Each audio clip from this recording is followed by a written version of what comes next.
Nako, ngayon, panatag ang kalooban ko na walang boto sa Senado. Pero, kinakabahan ako lagi. At matindi parate kapag menin na isiniisip ng administrasyon, di ko na maintindihan. Ano apela mo kay pinsan speaker? Ay, hindi naman makikinig yun. Sikat yun eh.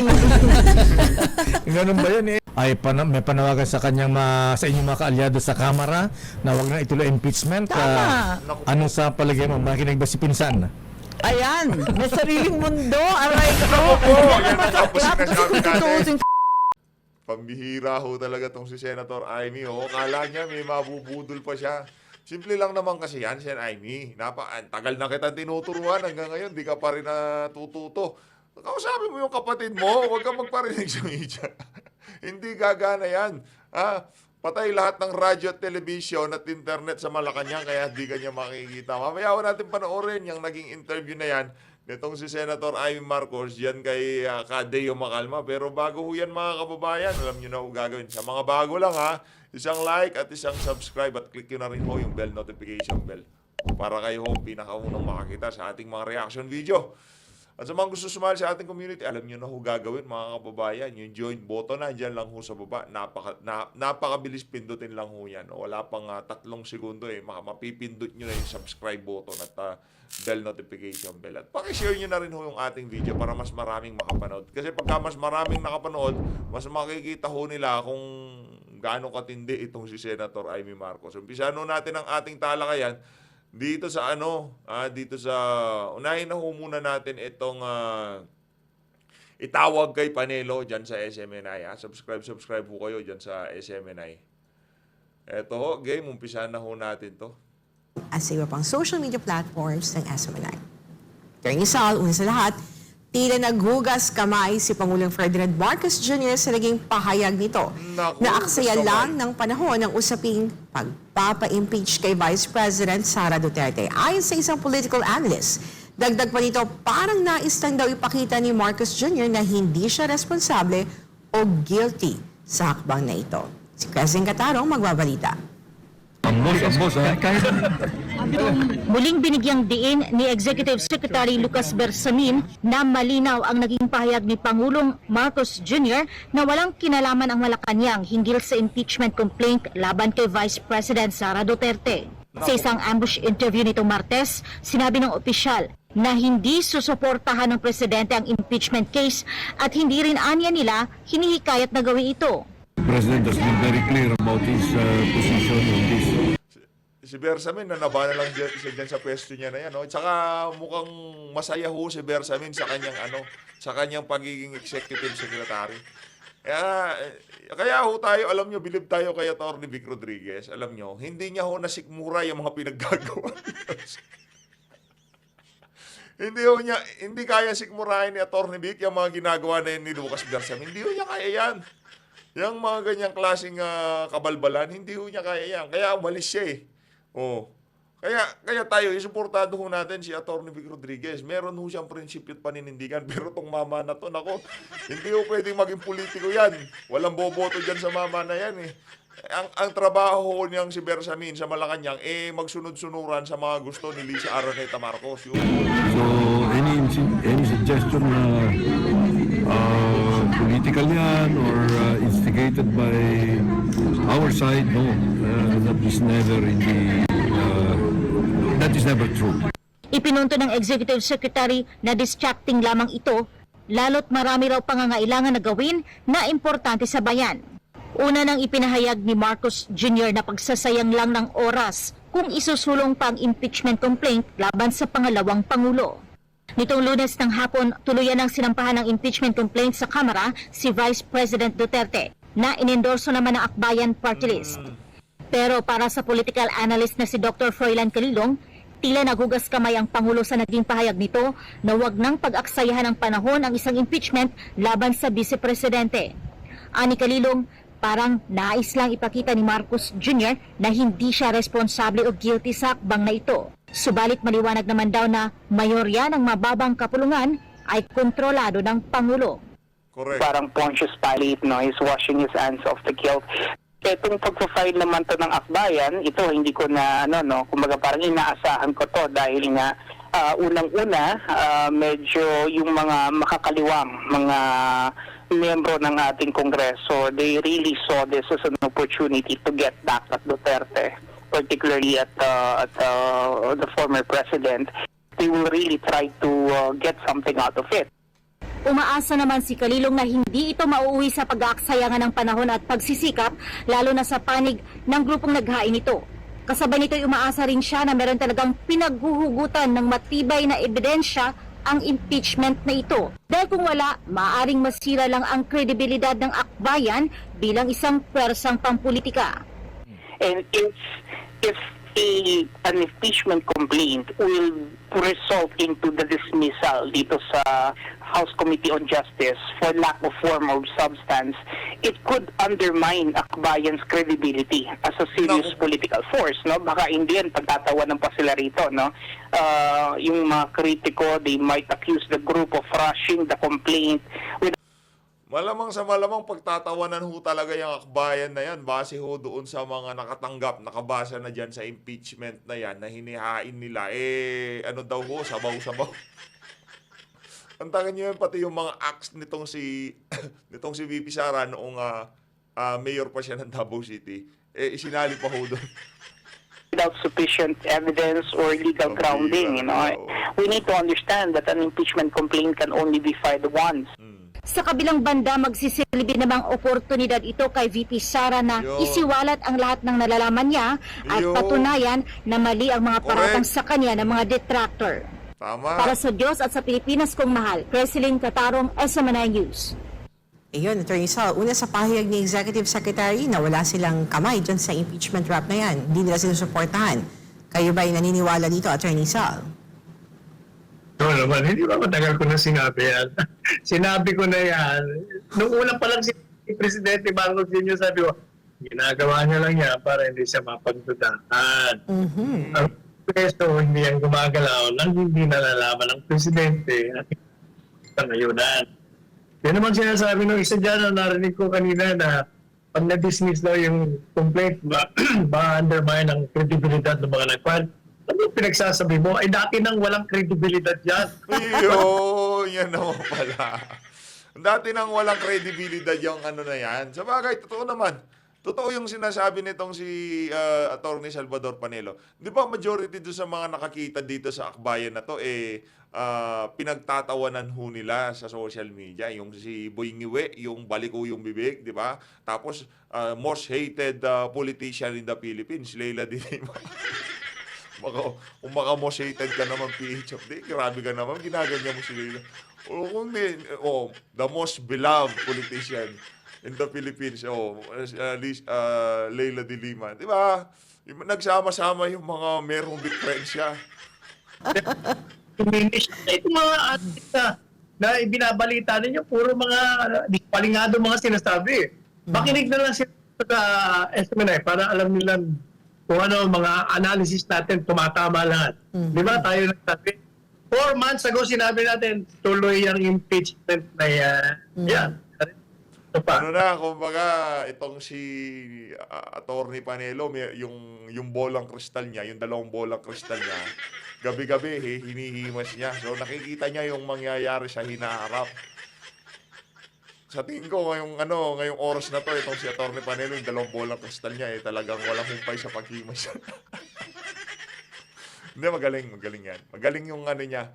Kahit na minsan medyo harsh siya dun sa mga nagsasalita, kung ano gagawin natin, kung totoo naman na sinasabi, di ba?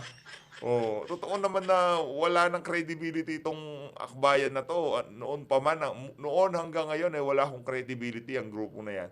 Kaya wala nang mawawala kung wala naman talaga. Tama. Itutuloy ang kaso kriminal, sinabi ko, naman niya. Ito pa, tatanggalin ba o hindi? Ayun Most na. likely. Pero pag ang mga senador, tamaan ng kidlat ng kaliwanagan, hindi matatanggal. Ayun, pag natanggal, syempre, kung may halimbawa, natanggal, tapos na-convict, okay? Di wala ka ng kandidato sa Panguluan. Meron pa. Malakas pa. si Robin Padilla ang isasabong natin. Walang laban sila lahat dyan. Kasi ang plan natin, Duterte. Nako. Pagka si Senator Robin ang sumalansan dyan, nako, yari kayo dyan. Nako, yung revolusyon, yeah? Mayayari kayo dito kay Senator Robin Padilla. Ay, nako. Pagayin Duterte, gusto na talaga Duterte Robin. Kung tatanggalin niya si Duterte Sara, Robin Padilla. At alam mo, Attorney Sal, maliban doon sa grupo ng akbayan na Doon na ho maghahalo ang balat sa tinalupan, ika nga. Yung inaasam-hasam natin na magkaroon ng totoong pagbabago, naku po, forma, yung ni Senator Robin, mga tol, pumapasok na sa akin.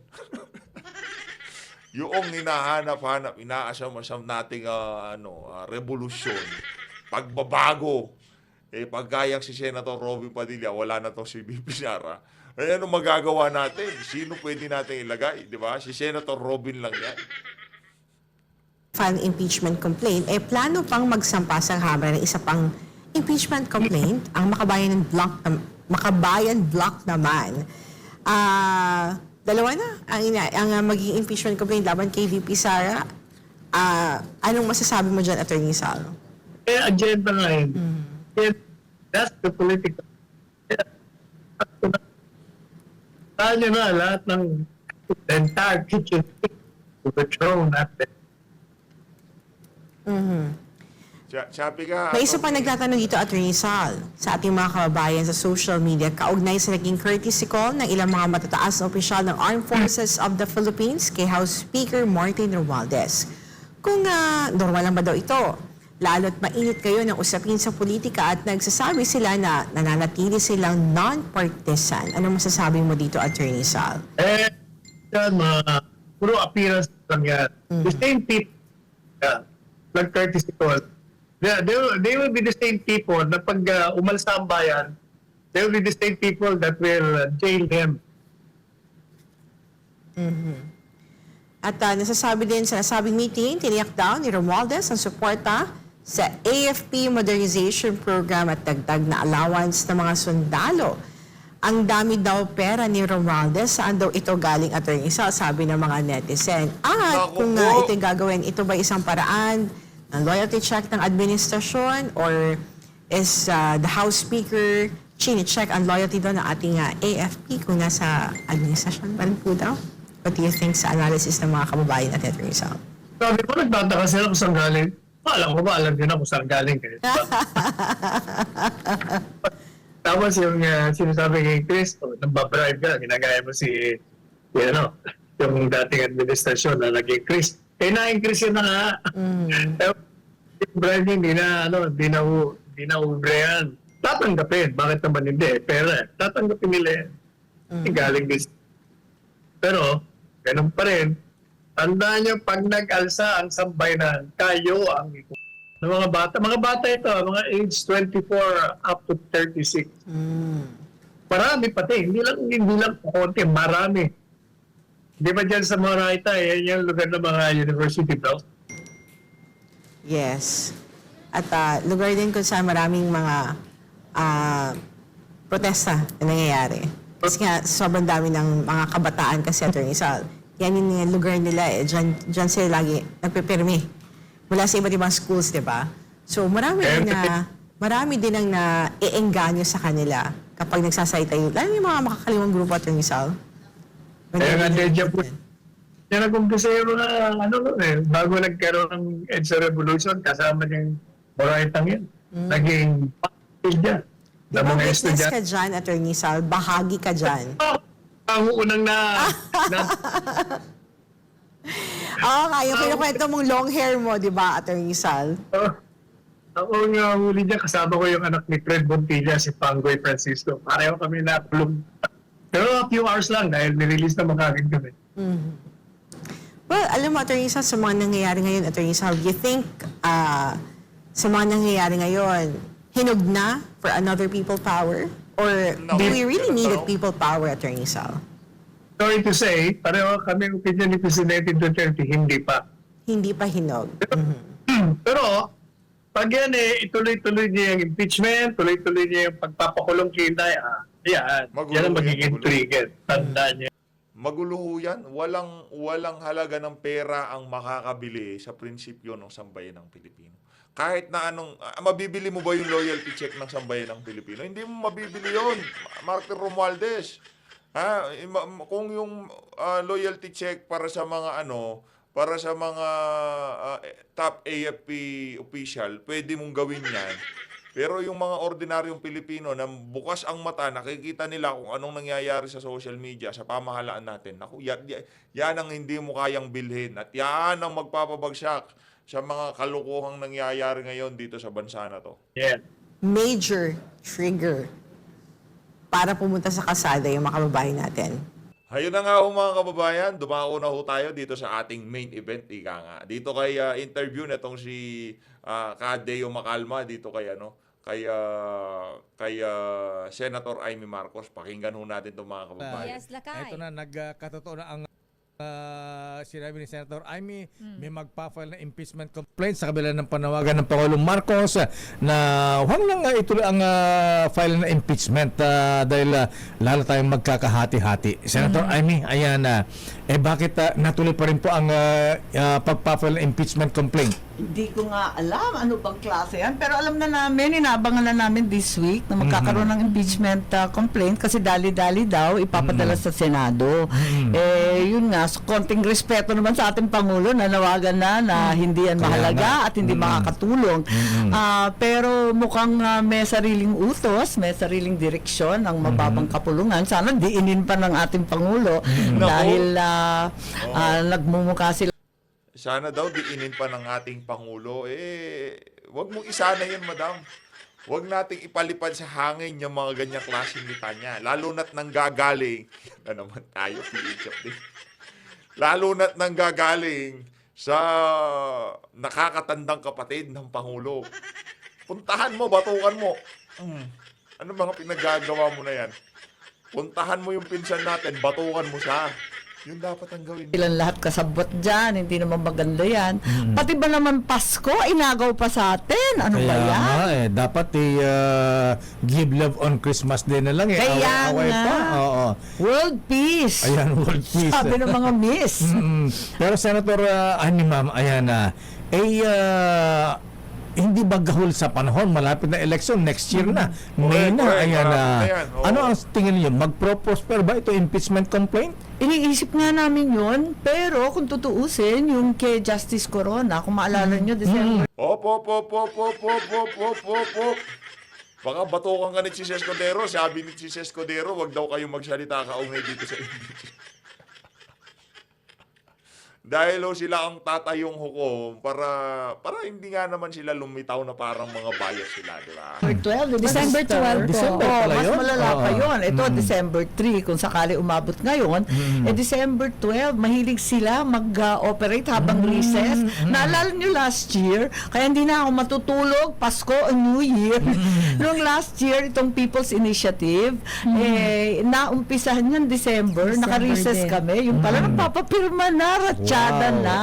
Ano ba yan? Walang ganyan naman. Maraming magagaling at matitibay na congressman. Naku, talaga naman. Huwag kayong Magagaling at matitibay. Ang problema dito, madam, ano ho yan? Hindi nga sila makapagsalita dyan. Kagaya kay Congressman Marcoleta. Tinanggalan ng mga committee membership, tinanggalan ng committee chairmanship. Pagkagising niya ng isang umaga, wala na ho siya. Tinanggal na siya dun sa mga committee hinahawakan niya. pumayag na magamit sa ganitong mga political machinations. Nabanggit ni Senator Amy na ito yung panahon ni dating delayed Chief Justice Renato Coronel, December. Ayan, at alam naman natin na tama ang bilis dahil may kasamang PIDAF. Ayan. Aray sa- ko! Naku po, may kasamang PIDAP. Ito ho kaya, anong kasama nito? Flood control. Kung yung kay Corona may kasamang PIDAP, base dito kay, ay laki daw nung pera doon, tag 50 milyon kada senador daw, di umano yung pinamigay ha. Yung mga boboto ng convict itong si Renato Corona. Ganun daw kalaki. Kaya dito may kasama hong mga flood control, mga bulldozer. Dahan-dahan sa PIDA. Ay, sorry. Nako. Ayan Aray na. ko, ano yun? So, 42 billion. Naku po. 42 billion pala nun? Oo. Ewan, nung panahon na yun, ang tagal na nun. Yun lang, nababalitaan namin. At alala ko, doon kay Justice Corona, tatatlo lang ang natirang senador nung umpisa, siyam. Tapos nalagos ng unti-unti. Naku po, ang sagwa talaga noon. Kaya yun, si Senator Miriam, Senator Joker, at saka si Bongbong, tatlo lang sila na Yung kapatid mong bangag. Siyempre, galaw ng administrasyon ni Noynoy kalaban sa politika, kaya kailangan i-acquit itong si Chief Justice. nanindigan. Kaya eto nga, Si sana. President BBM pala ang senador Yes, nun. oo, last 3 men standing sila noon. Naku po. So, paano yan?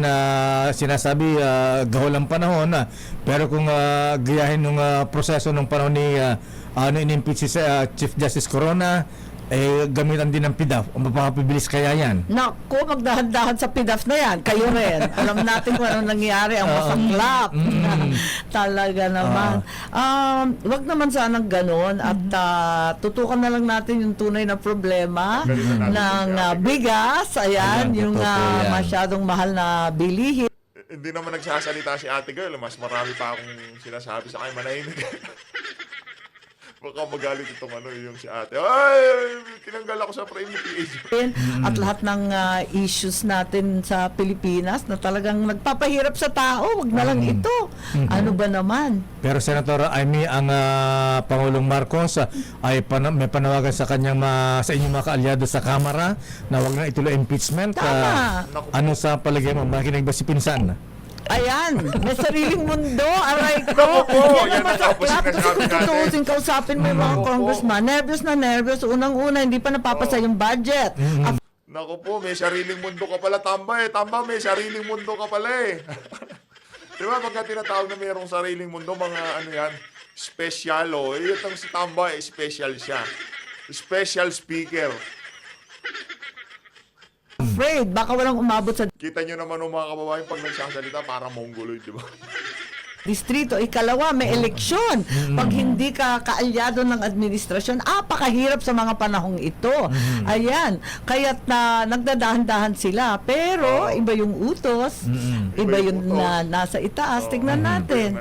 Sino yung nasa taas? Hindi na namin malaman kung sino yung mga nasa itaas. Pwede mo bang puntahan, kausapin yung nasa itaas?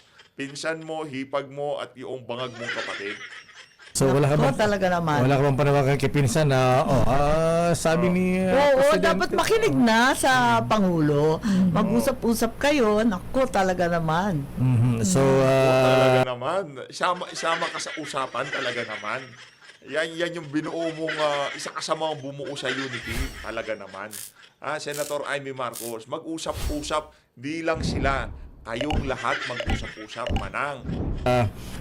ano apela mo kay Pinsan Speaker? Ay, hindi naman makikinig yun. Sikat yun eh. Ganun ba yun eh? Meron ng sariling mundo, special na, hindi pa nakikinig. Naku. Yan, ang tawag dyan recipe for disaster, ika nga.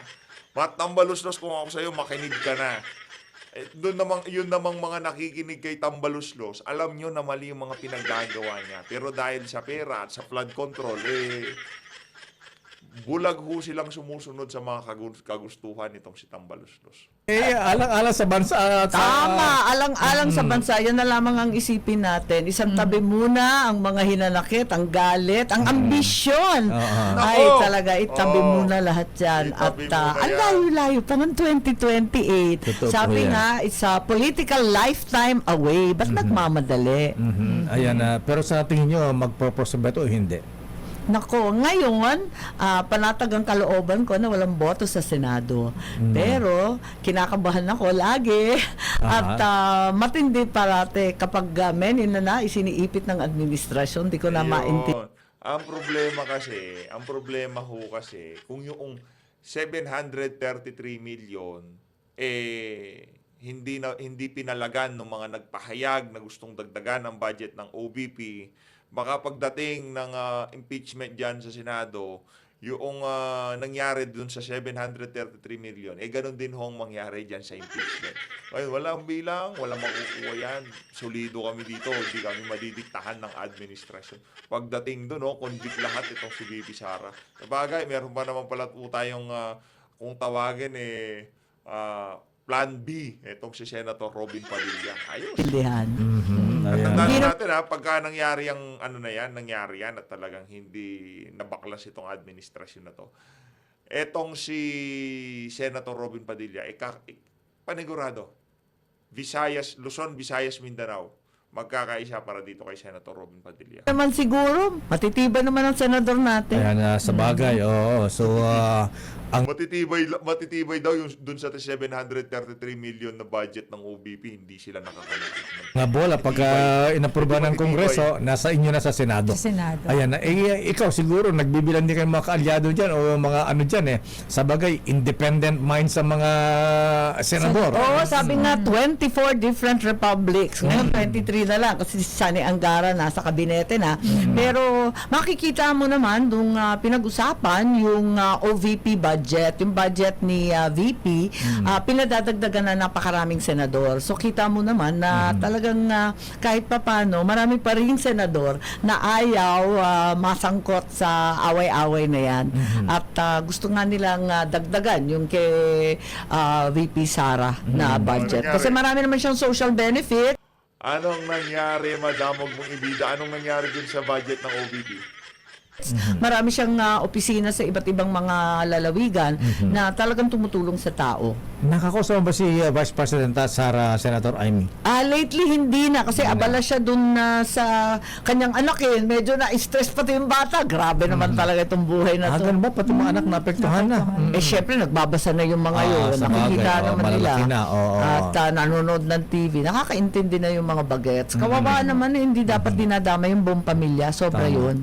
Bilang kapatid ng Presidente, Senator Amy at kaibigan ni VP Sara, hindi ka pwedeng mamagitan dyan na mag-ayos-ayos na. Ayan na. Naku, kaya nga ako lumayo na. Sabi ko nga, Ayan ang problema sa'yo, Sen Amy. Ang ganda ng tanong nitong si Kadeo, no? Ba't di ka mamagay? Ngayon gusto mo lumayo na? Noong gagawing presidente yung kapatid mo, dikit na dikit ka, ngayon lumalayo ka.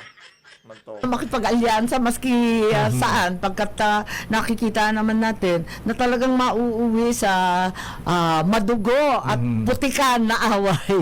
Kaya eto nga, sabi ko magtrabaho na lang tayo at yun ang panawagan ko sa lahat, pwede ba? Pero yung mamagitan, ako sa kanila na yan, pinagdadasal ko na lamang. Sabi ni VP Sara, umabot na sa sukdulan, there's no more turning back ba yung sinabi niya? Ayan na. Malalim na ba talaga ang sugat at mahirap na ba itong maayos, Senator Amy? Ewan ko, sabi nga ng Pangulo, di ba? Sabi ni Pangulong Bongbong, never say never. Hindi ko alam, hindi ko talaga alam. Tignan natin. Yun. Ako'y magtatrabaho na lang. Bahala na, sabay dasal. Magtitirik ng kandila sa Badok, Ilocos Norte, La Virgen Milagrosa. Umaasa ako, may himala. Yan na nga ba alam mo yung pagtitirik mo, tandaan nung natin yung pananampalatayang walang kaakibat na pagkilos, wala hong kwenta yan. Ayaw kong mag-quote ng mga ganyan-ganyan dito Di ba? Yung mga ganyang klase na nananampalataya ka na mangyayari ang isang bagay, pero hindi mo naman ina-actionan, Senator Amy. Naku, baog yan, Senator Amy. Walang mangyayari dyan. Linuloko mo lang ang sarili mo dyan. Kung gusto mo mangyari ang isang bagay, manalangin ka at kumilos ka. Kung pwede kang mamagitan ka. Wag yung paparinig. Mananalangin na lang ako kay Birhen. Ko.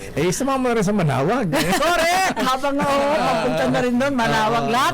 Lahat ng pwedeng pagdasalan. Ayan, para peace on earth. Peace on earth. Ayan. Peace on our country. Wow, bakit walang Christmas spirit? Isipin mo, Pasko aagawin. Saklap naman ang buhay natin. Ayan. Anyway. ang tawag diyan Bangag Republic. Kaya po, Senadora Distagina po, ayan na, baka gusto mong batiin yung ating mga kabayan. Yes! Ayan, Naragsa oo. ka pa ng Pasko. Sana lahat ay masaya sa Paskong ito. At manahimik. Sana ho lahat maging masaya ngayong Pasko na to. So always, maraming salamat ho sa pagsuporta sa PH Update. Maraming salamat. Mag-ingat ho kayong lahat sa mga hindi pa ho nakasubscribe. Itong si Ma'am Zenaida White, itong si Sir Joel, yung mga nagpakulay doon sa mga nahuling video natin, wag ko kayo mag-alala. Yung nababasa ko ho lahat ng pakulay nyo. At sa mga hindi ho nagpapakulay, okay na okay ho yan. Isang like, subscribe, and share. Sapat na ho sa atin yan. Maraming salamat. Mag-ingat ho kayong lahat. Mahal natin ang Pilipinas.